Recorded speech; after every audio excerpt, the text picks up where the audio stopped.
Okay, so I'm just gonna maybe start sharing this screen.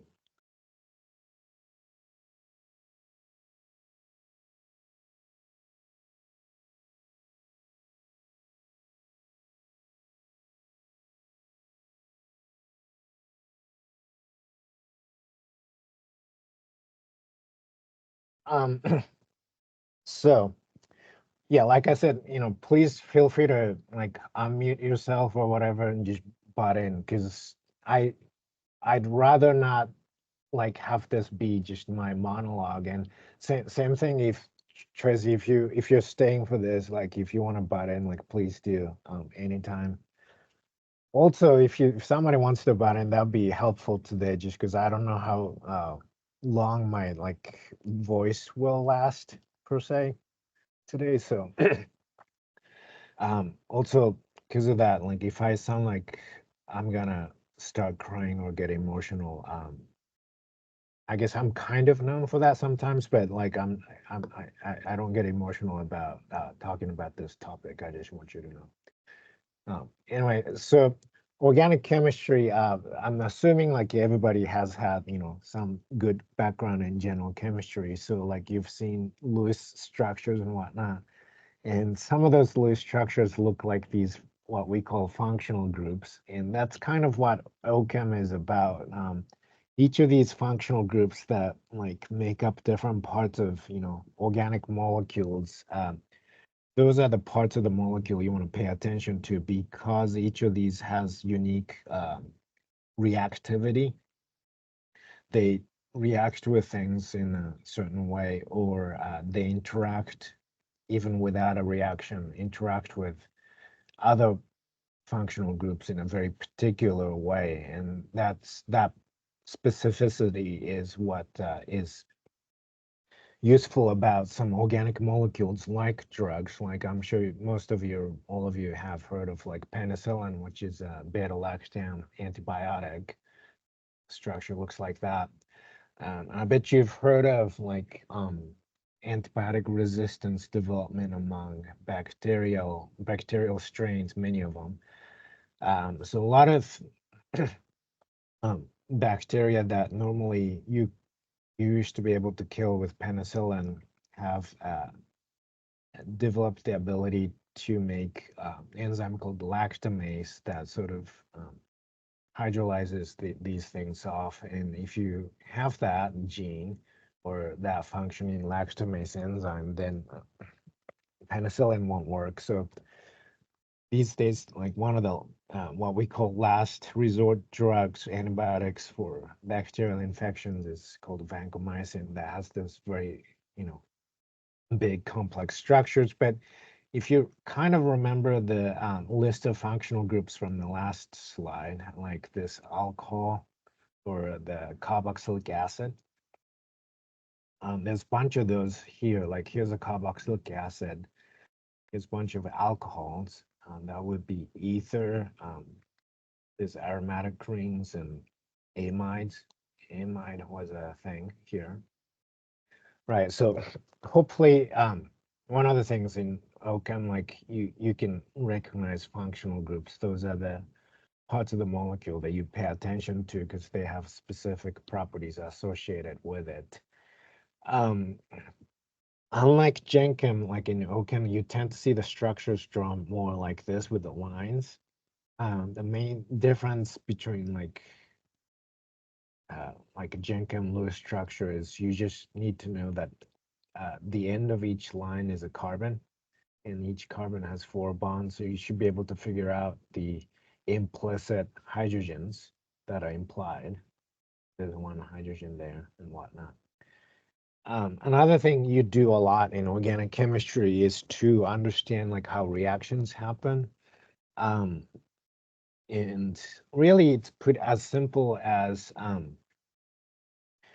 electrons go where they want to go from electron rich area to electron poor area. And that's just how electrons flow from negative charge to positive charge. That's really all that you need to know to be able to explain almost everything in organic chemistry.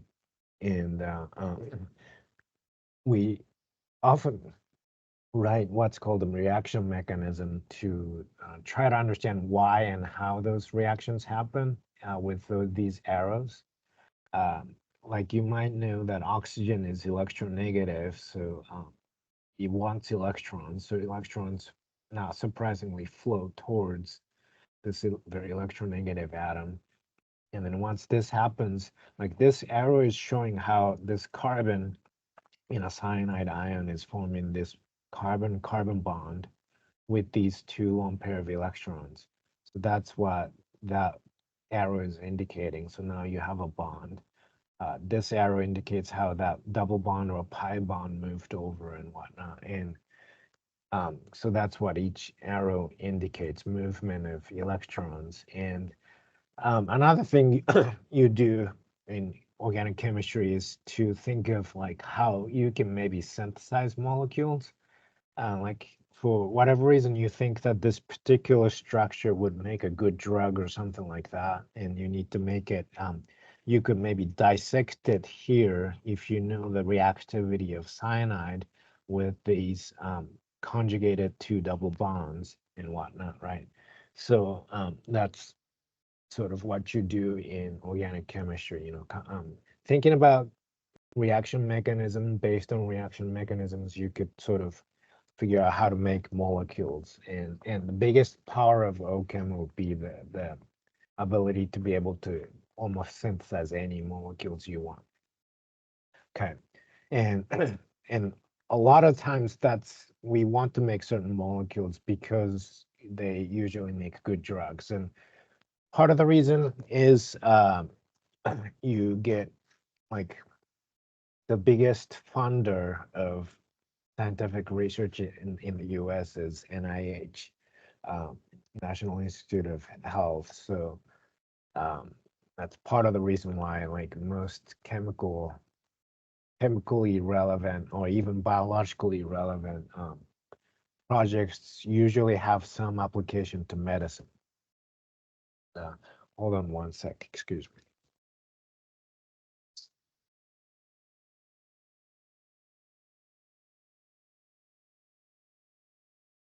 So I should talk about, by the way, hopefully you guys can hear me okay still. What medicine, and then if you can't or whatever, let me know. Um, Medicinal chemistry, I should tell you what that is, but it's like you could probably guess from the name, it has to do with making drugs, like legally, or inventing one. And you know, if you sort of consider yourself a medicinal chemist, you might be doing things like finding compounds that could become a lead for developing new drugs, either from natural sources or synthetic source or whatever. Um, Usually it's the medicinal chemist that takes that lead and you have to like improve on it to make an actual druggable or marketable drug. If we're talking about small molecule drugs, and uh, that's when you do things like structure to activity relationship study to figure out what part of the drug structure is responsible for the drug action and stuff like that. So you study the drug and target of the drug interactions. And um, lastly, before that drug can hit the market, you usually have to be concerned about what we would call pharmacokinetic profile as well. And maybe we might talk about that just for a sec, but usually the way that drug development happens is you identify a disease like strep throat or something. Most diseases you can trace the sort of uh, that at least the most unknowing or devastating part of the disease back to a certain protein, even if it's a bacterial infection like strep throat. Like you could sort of target a particular protein that like streptococcus bacteria has that maybe humans don't, or something like that. So usually you identify a target, and that target is usually a protein of some sort. And then a lot of times you identify some sort of a lead molecule.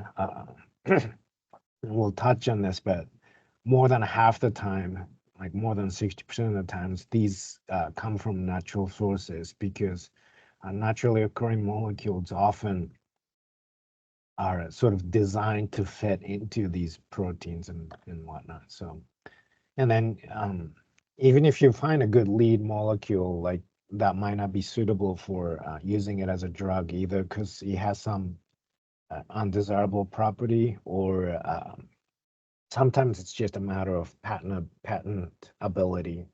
If the structure is known to the public and it's in the public domain, nobody can make money off of the public domain information easily. So like you have to change the structure, and maybe that sounds cheap or something, but it costs a lot of money to develop a drug, and right now that's really the only mechanism, is if a big pharma gets interested in a drug. And then usually you go through pretty extensive preclinical trials, sometimes get skipped for whatever reason, like during the pandemic. But and then you go through three. Uh, Today, FDA sort of has you do essentially 5 phases of clinical trials, but traditionally it's been 3 phases of clinical trials that you go through. And once you pass that, the drug hits the market. But even as it does, that's often considered phase 4 clinical trial. If any drug has any adverse effect once it hits the market in the first like couple of years, usually that gets taken off the market pretty quick. And most drugs, like we said, like do what they do by interacting with proteins. And even if the protein is enzyme, this similar concept still applies, whether it's a receptor type of a protein or an enzyme type of a protein. Like some small molecules likes to attach to it, and then it does stuff. For an enzyme, it will be a chemical reaction. If it's like a receptor, it does something in your body. Something else, it pulls some other trigger. And then there'll be molecules that fit the same part of the protein, but doesn't do that same thing. Then you could sort of think of that molecule as an antagonist that antagonizes the normal function of an agonist. And if the target of the disease that you're studying can be remedied by like deactivating that protein's function, then maybe an antagonist would make a good drug. Or if this protein's function is for whatever reason diminished and then you need to increase it, maybe like an agonist might make a good drug. And um, that depends on the situation, of course. But the typical timeline goes like this. And a lot of times the drug development timeline can be even longer than this. This is how anti-cancer drug called midostaurin, its story went. The original natural product was discovered back in 1977. And by the way, I don't know how old you guys think we are, but that was even before I was born. And that had a great ability, but then, you know, there's some properties that are not acceptable, like it had liver toxicity issues and whatnot. So they changed the structure. So that's the lead modification bit. By the way, even before we get to that, like it took a while to totally establish the structure, and it took a little while to be able to synthesize this from scratch so that you can modify the structure. That's usually a requirement before you can modify the natural product lead. And then once you made this modification, you notice there's now an amide functional group that wasn't there in the natural product. And then that's when the clinical trials began in 2002. And finally, in 2017, it was FDA approved. Usually, cancer drugs get a quicker turnaround because it's easier to get volunteers for clinical trials because cancer tends to be life or death type of a situation. But if it's a drug that's not so quite life or death, then sometimes it's really hard to do a clinical trial. But what do medicinal chemists think about when you're developing a drug? It's, by the way, maybe I should ask, does anybody have questions or anything like that up to this point?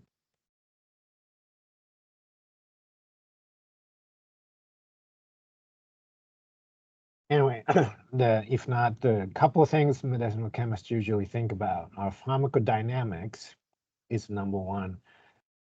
It's a big word, but if we want to summarize it in very few words, that's kind of what the drug does to the body, depending on what the dosage is. So that's pharmacodynamics, like what the drug does to the body.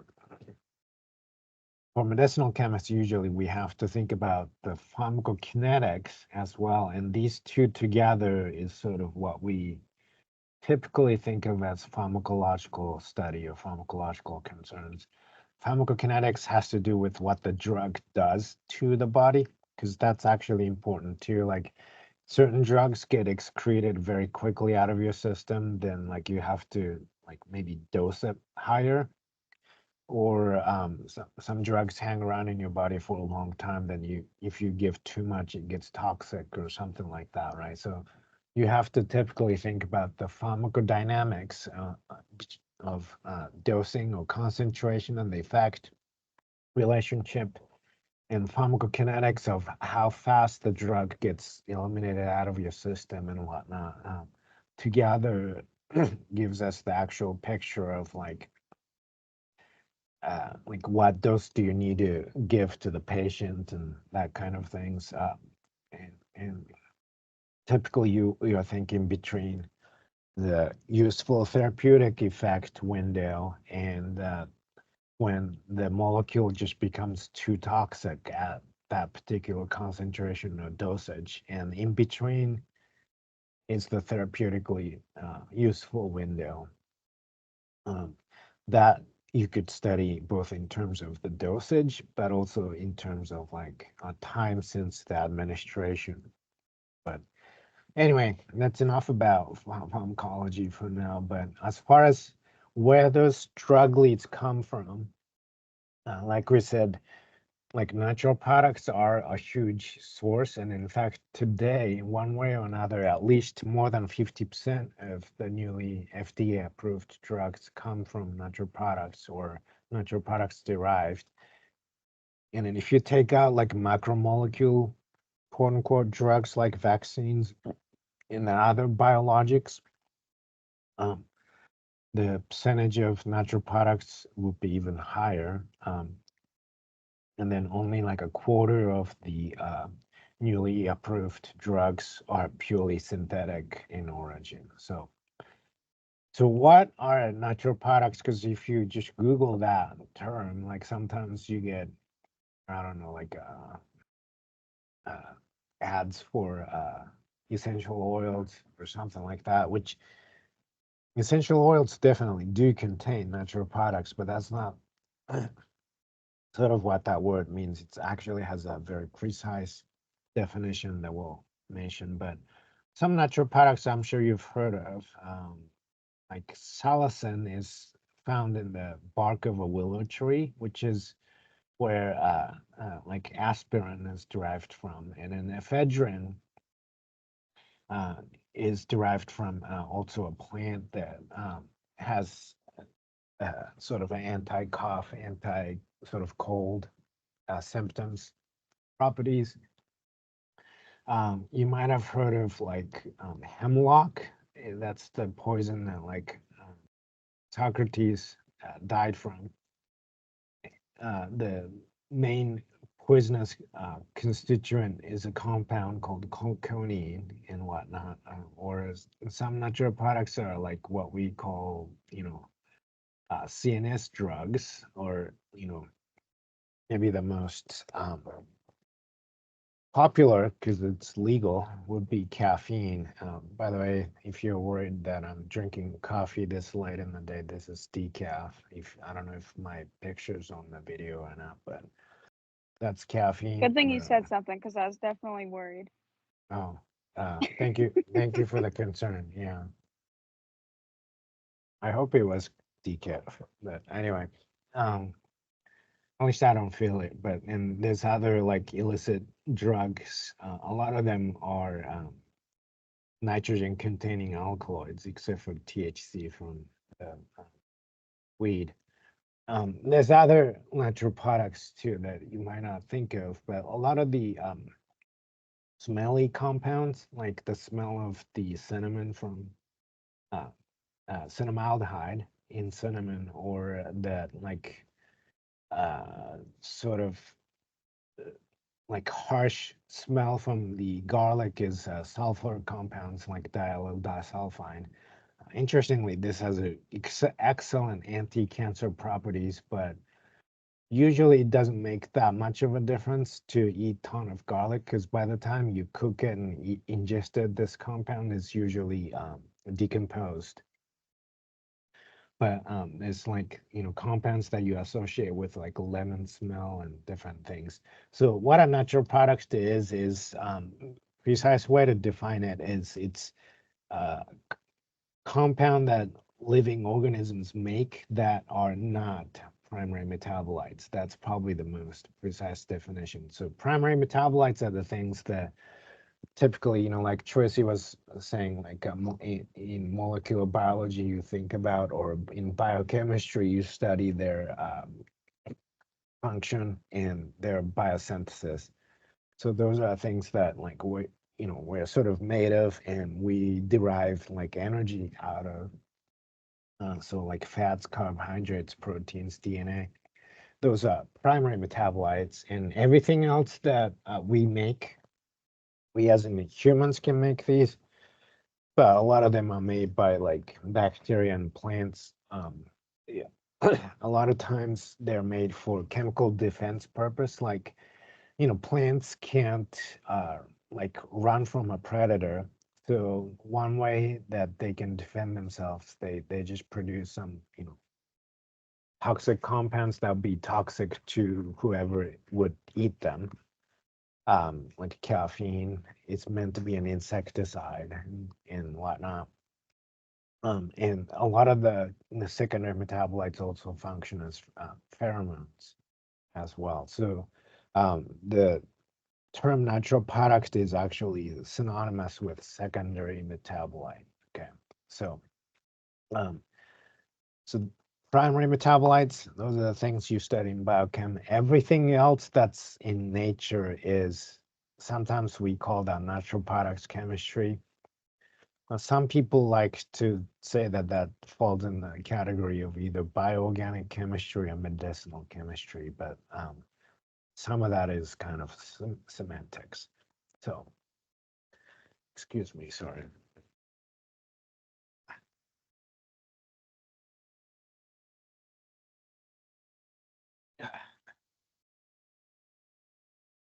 Yeah. Um, Maybe I'll skip this, but in figuring out natural products, chemistry is products structure, it's kind of important that you have analytical techniques like NMR, which maybe I won't talk about that, but natural products can get pretty complex.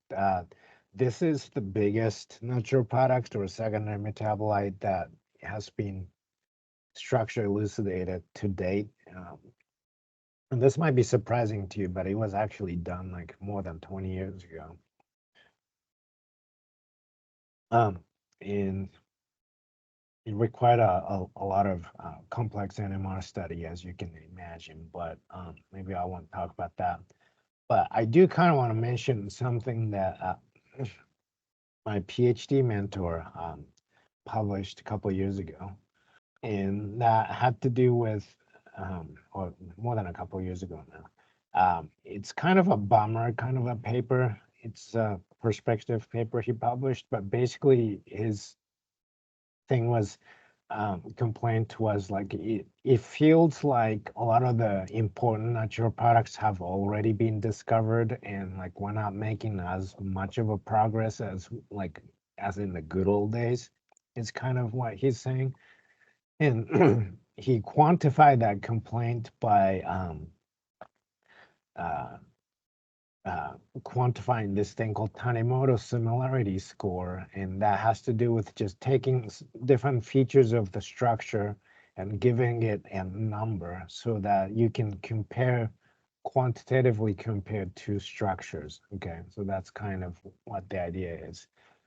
And natural products have been an important study ever since like the invention of NMR in the 50s and whatnot. But so here's the number of new natural products that have been discovered in each year. So it's been going up, right, into the recent years, and that's kind of thanks to like improved analytical techniques and whatnot. We can even find very minuscule amounts of compounds today and figure out their molecular structure. But the unique Tanimoto score, of lower Tanimoto score, that means uniqueness, that's been going down among the new natural products that have been discovered. So that's the concern. Like we are finding a bunch of new compounds, but they look a lot like all the other stuff that we've found in the past. That's kind of what this graph is showing you. Maybe I won't read that or this, but well, maybe we'll mention this, but um, the this is kind of like a galaxy of different structures of molecules that have been found to date. Um, so each of these is kind of like a solar system. Within a solar system, there's different analogs that can be found. Like these are all macrolide molecules, and one of those is erythromycin, which, if you like to know, is the antibiotic I'm taking for my strep throat for two reasons. A, I happen to have a stash of it, so I didn't have to go see a doctor. But B, I'm supposed to, since childhood, I've been allergic to beta-lactam antibiotics like penicillin and amoxicillin. So if you can't take those, usually the next line of drugs that you would take for strep throat would be macrolide molecules like erythromycin. But anyway, if you look throughout this sort of chemical space universe, there's like a whole bunch of like empty spaces, and those are spaces that could theoretically be occupied by a bunch of other structures, which means that like um, you know, and this is a really complicated topic, but in a nutshell, like we've theoretically only found like a few percent, like not even a few percentage of all the structures that could potentially exist in the universe. And so we should be able to find a whole bunch of unique and novel, even small molecules in the future. And that's kind of why natural product chemists are still hopeful. We just have to look in like new frontiers is kind of the point. And I thought I had slides. Oh no. Um, I meant to use different slides, but I forgot. Maybe I'll borrow it from here. But in one question would be like, so how do you find novel structures for drug development? Some people turn to like extreme environments that people haven't looked, like deep sea thermal vents or Arctic area or caves or something. Another approach is that like, say, you study a particular bacteria that like produces certain useful natural products, And it might be only known for one natural product, particular bacteria. But if you study their genomic or genes, you'll find that like, oh man, sorry. A lot of their biosynthetically relevant genes are either not activated, so they're not even expressed to produce the enzymes that they code for, and those enzymes in turn would make presumably some sort of a natural product. But or even if they're expressed at low levels so that they're making really, really minuscule amount of the final natural product that could be biosynthesized from those biosynthetic genes. And if they're only produced in very minuscule amount, even if you can find them and put them in your NMR machine or something like that, you couldn't figure out the structure. But you know, if you only find a minute amount, but like a lot of times, the genetic material, their DNA material, even if it's found in like a very minuscule amount, you can amplify it through PCR, so you can figure out what the sequences are, and based on the sequence, you can predict what biosynthetic genes that bacteria possess, and based on that, you can make a very educated guess as to what natural product those genes would essentially code for. Okay, and so you can predict what structure should be expected out of a given bacteria or organism. And if you know what to look for already, then it's actually a lot easier to look for it and find it. So and that's an area where, man, oh, thanks. My voice is dying. I hope it lasts, but that's an area where we think we can make some progress in finding new drugs. Um, I won't talk about this bit, but another frontier in natural products would be that like um, today we not only know so much about the natural products that these bacteria and plants make, but also the enzymes that are responsible for making these compounds. And we can engineer and modify those enzymes and then make medicinally useful compounds, because these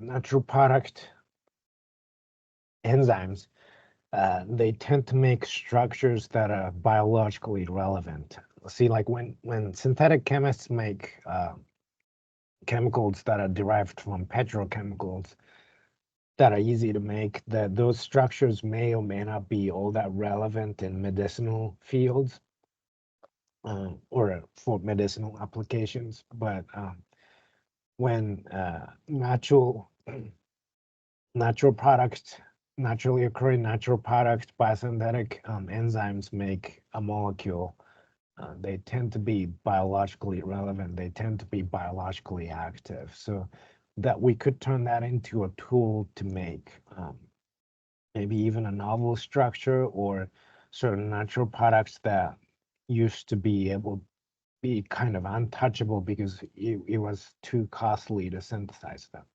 So, and that's sort of what where our project is to engineer an enzyme so that we could use that engineered enzyme to make medicinally important natural products that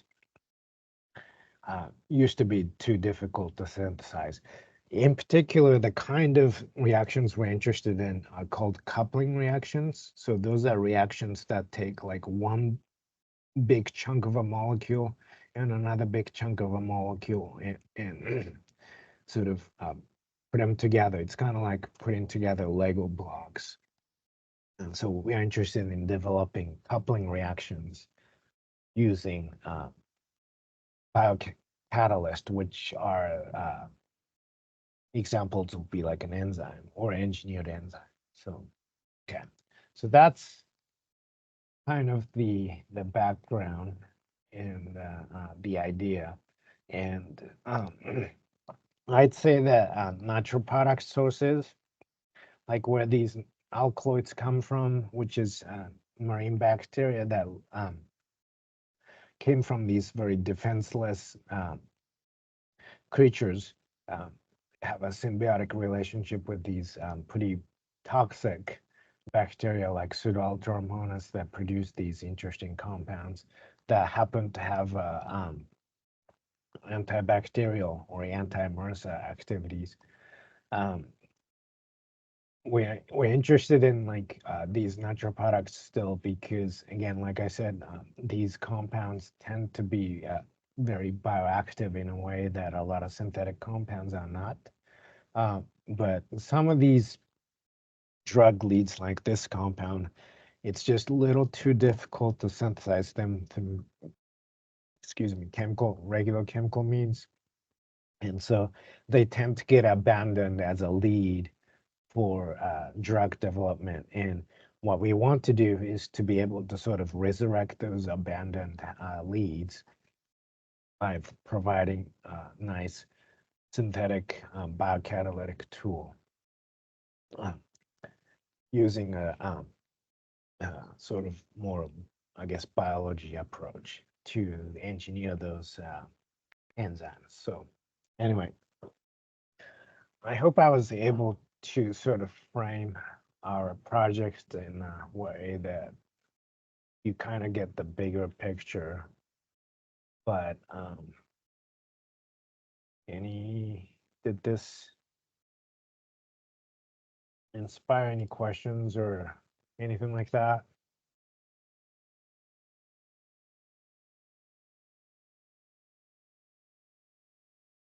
It could even be a complaint, but anything? I have a question about progress since we left for summer. Did the mutants get sent for sequencing again? So no. Sorry.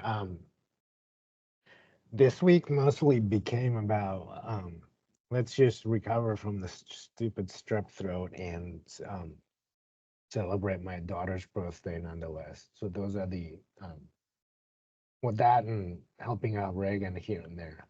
Those are the only things I did. So, but I think I'm planning on taking it to WVU probably on Monday. Okay, I definitely understand. And tell your daughter happy birthday. Yeah, thanks.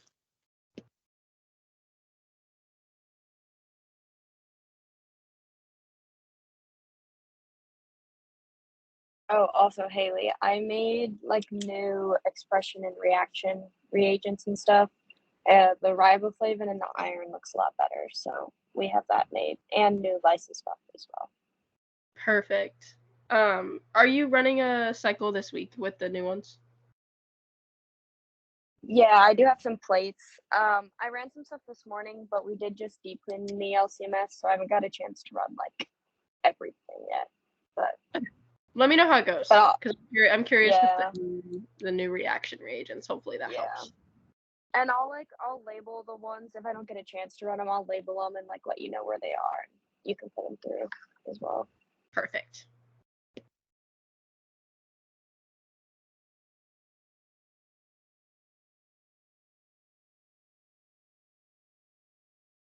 Was this useful in any way to get the big picture of things? Yeah, that's good. The next 3 sessions, I want to get more like into details because once you're in the lab, I think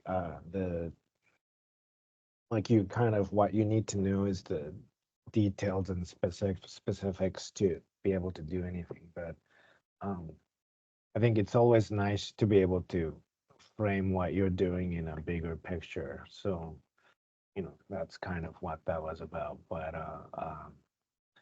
yeah,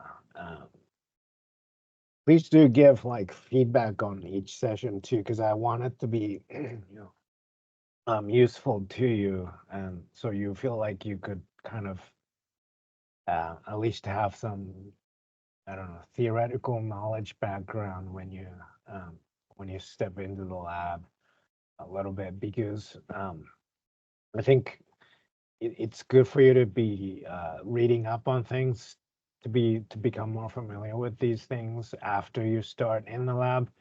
But a lot of times, like, you just kind of get busy with whatever you're doing in the lab, so like those things may or may not happen as much as maybe you might like it to. So like it's nice to have some understanding before. So anyway, so any other thoughts or concerns or even requests for the next session?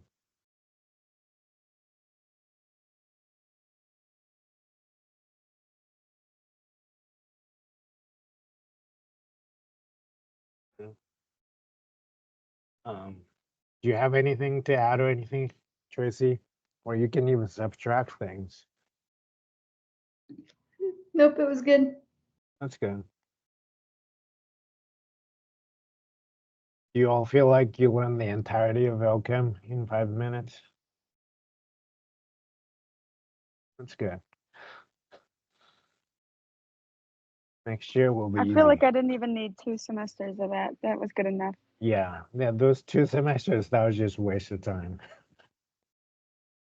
I could have just given this 5-minute presentation. All right, well, that's good. Well, if not, everybody, thanks for attending, and you feel free to try to like exchange contact info with each other or whatever, because it might be. Do you guys know who's gonna be roommates with who and that kind of stuff? Really? Oh wow. Does everybody have roommates? No. I think Sally is my roommate. Okay, that's cool. You don't have a roommate, Haley? I think I might be the only one without a roommate. I think I was the odd one out. But B has a roommate? Who's your roommate? I haven't gotten an email or anything, but I think they sent it to my Waynesburg email this time, but I don't know how to get in. Oh, I have a feeling for you, Lily, like they probably did not deactivate the last account they made for you, but you might not remember the password anyway. Yeah, do you know what like the Waynesburg email format usually is? Because usually it's like for like universities, it's like first initial and then last name and stuff. Right, but I think they gave you like the like a second class citizen type of an email address where it's just like a student ID type of a number at Wayne. How does it go? At like student.waynesburg.edu or something like that. But yeah, you're right. Like most like real students usually get like like a Reagan.Mittendorf or something like that, like your first last Lily, name. I think I had emailed you something whenever you were here, and I can text you what the email was. Yeah, Really, that would be good. I looked it up and it looks like it's your name with a period in between them, but full name and then just at waynesburg.edu. Yeah. So lily.garrett@waynesburg.edu. Oh, Unless sweet. you had something Then, different. cool. Thank you. All right. Yeah, so anyway, even if you guys are not roommates per se, you'll probably be like, what do you call it? Kitchen mates. If you live on the same floor, don't you share the same kitchen or something? So it might be nice to have each other's contact information, because, if like Haley's bringing a smoker or something, maybe nobody else needs to bring one or something like that. So I don't know. Yeah. Also, feel free to ask me for anything. Like I live a few blocks from where you guys are gonna be. If you need something, like I think we might even have like an extra coffee maker. So yeah. Anyway, so I think that's about it. But anything else from anybody? Well, I'm glad we had a chance to sort of meet, and I'm excited about the summer. So, you guys still healthy and whatnot, and hopefully I'll see you remotely again in a few days, whenever the next session was. I can't remember, but so. All right. Good night, you guys. Bye bye.